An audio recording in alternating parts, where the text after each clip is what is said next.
The smell of oil and hot metal clings to my hands no matter how many times I scrub them.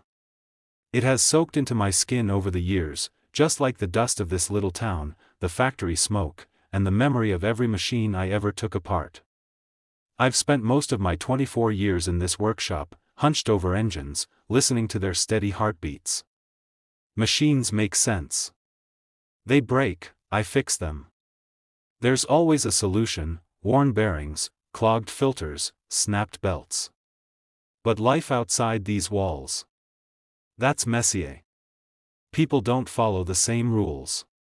Lately, the world beyond my door feels heavier, louder. Trucks painted in military green rumble through town, their tires spraying mud onto the cracked road. Soldiers sit in the back, rifles across their knees, staring straight ahead with hollow eyes. They leave the trucks with me, Morozov, patch the radiator, change the plugs, make it run like new. They pay well enough, but the way they look at me feels like a warning: "Well, need you soon. You won't be fixing trucks forever." Evenings bring Yuri to my shop, like always. He's my oldest friend, a welder from the factory. He leans against the doorway, smelling of smoke and molten steel, wearing that reckless grin that's gotten him into more trouble than I can count. "War's coming, Lyosha," he says like he's talking about a festival. "You and me, frontline heroes. What do you say?" I shake my head, wiping grease from my fingers. "You really think dying for these bastards makes you a hero?" He laughs, loud and easy. "Better than hiding in here like a scared dog. Well, see the world, fight for glory. People will remember us. Glory." I look at the half-disassembled engine on my bench, gears and pistons lying in neat rows. They never lie to me. People do. They promise too much, then break anyway. The posters in town are impossible to ignore, bright reds and blacks shouting about honor, duty, sacrifice. They show smiling soldiers marching to victory, but I've seen enough broken-down trucks to know what war really does to machines. My father, once a soldier himself, says nothing when the topic comes up. He just stares at the ground, his left leg twitching where shrapnel ended his service years ago. His silence says more than words ever could. Sometimes, late at night, I hear the distant rumble of artillery from the border. Just a faint echo, like thunder that never stops. I tell myself it's too far away to matter. I keep my head down, keep my hands busy, as if fixing engines can keep the world from falling apart. But deep inside, I know the day is coming when none of this will be enough, when machines won't just carry soldiers, but decide who lives and dies. The change comes faster than I expect. Posters multiply on every wall, bright, ugly promises of honor and victory. Loudspeakers mounted on trucks blare speeches about duty, while soldiers hand out leaflets warning of an inevitable invasion. Neighbors who once lingered in the marketplace now rush home with eyes downcast. Conversations shrink to whispers.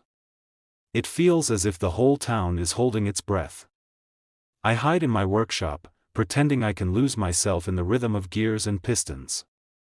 But the trucks keep coming, armored, dented, burned, streaked with dried blood on their seats. I fix them anyway, because that's what I know how to do. Yet every vehicle I repair feels like a small betrayal, as if my hands are helping death move faster. The draft notice arrives one morning with a squad of soldiers. Their boots echo on the concrete floor, their eyes cold and uninterested. The officer in charge hands me a folded paper. "Morozov, report to the barracks at dawn tomorrow." Congratulations. My mouth goes dry. I'm a mechanic, not a fighter.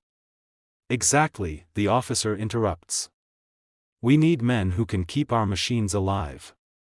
You'll be more useful than most of these boys with rifles. And just like that, my life is no longer mine. That night Yuri storms into the shop waving his own notice. His grin is wild, full of excitement that feels like madness. "See? Told you, Lyosha. Well, fight together. You'll fix the trucks, I'll weld the armor.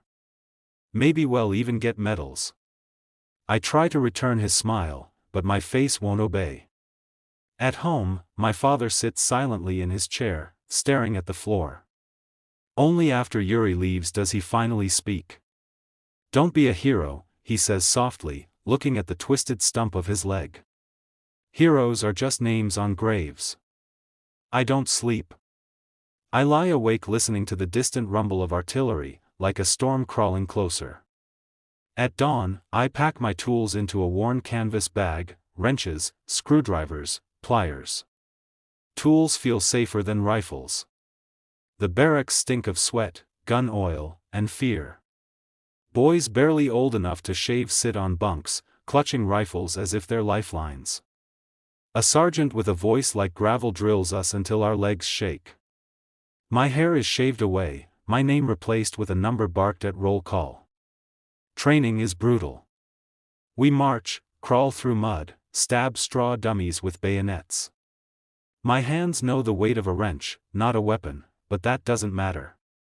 After drills, they drag me to the motor pool: broken jeeps, rusted trucks, engines with shattered pistons. Fix it, Morozov. Make it run. We need it by morning. Each night, as I fall onto the bunk exhausted, the thunder of distant artillery sounds closer. Like the storm is finally coming for all of us. The storm arrives before dawn. I wake to the wail of sirens cutting through the cold morning air. Boots slam against the barracks floor, soldiers shouting orders I can barely understand.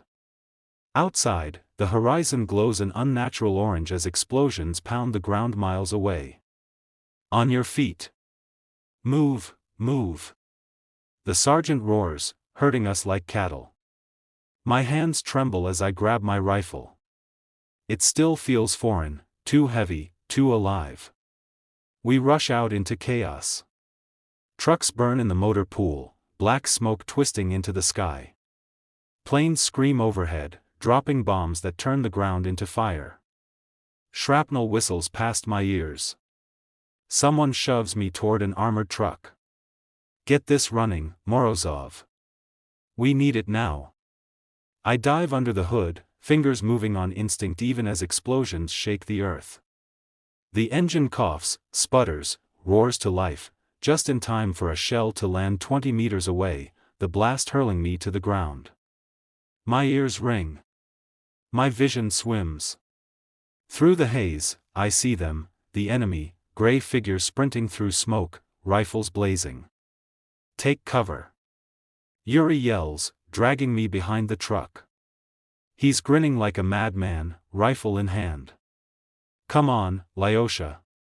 Time to be a hero." I don't want this. I want my workshop, the steady hum of engines, the smell of grease instead of blood. But Yuri is already firing, and the enemy keeps coming. My body moves without thought. I raise the rifle, aim at a dark figure running toward us. The trigger jerks under my finger. The man falls. For a moment, everything stops. I stare at him lying still, a rifle slipping from his hand. The world blurs. My breath catches. My stomach twists violently. Another explosion snaps me back. Soldiers rush past, some screaming, some silent forever. Yuri grabs my shoulder. "Snap out of it. We're not done yet." We fight, retreating toward the barracks as the sky rains fire. I fix 2 more trucks under fire, barely able to hear the engines over the chaos. By the time reinforcements arrive, half our unit is dead or gone. The survivors huddle in silence, faces gray with ash and fear. I sit on the ground, rifle limp in my lap. My hands are shaking, not just from exhaustion, but from what I've done. The man I killed is out there in the mud, faceless now, just another body. I look at my palms, still blackened with grease, now smeared with blood. For years they brought life to machines. Today, they took a life. And deep down, I know this is only the beginning.